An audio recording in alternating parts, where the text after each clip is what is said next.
I'm Adam Chappelle. This local news is a service of Flagler County's Toyota dealer, Beaver Toyota, here to wow you. A suspected drug house in Palm Coast was the site of a raid earlier this month.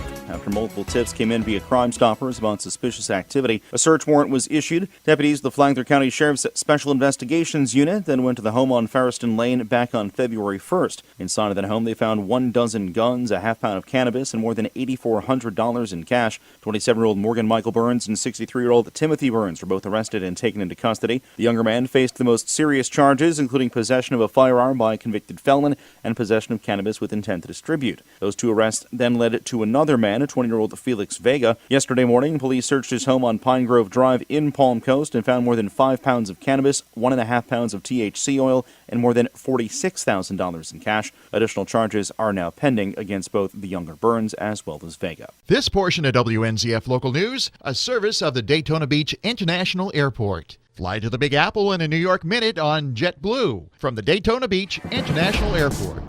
In the city of Palm Coast, there's something in the water, and it's all because of a mechanical problem. Rich Petchke has more.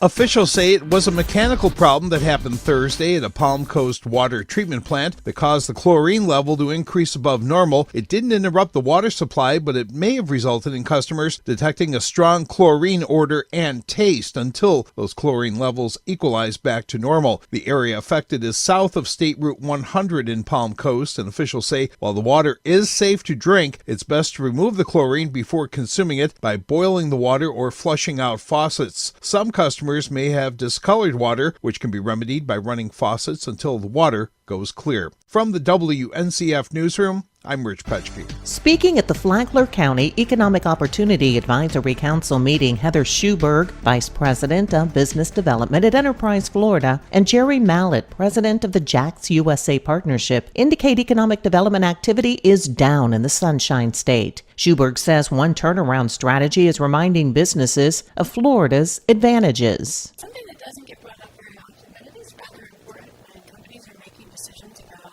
where to locate, is that we have a AAA credit rating.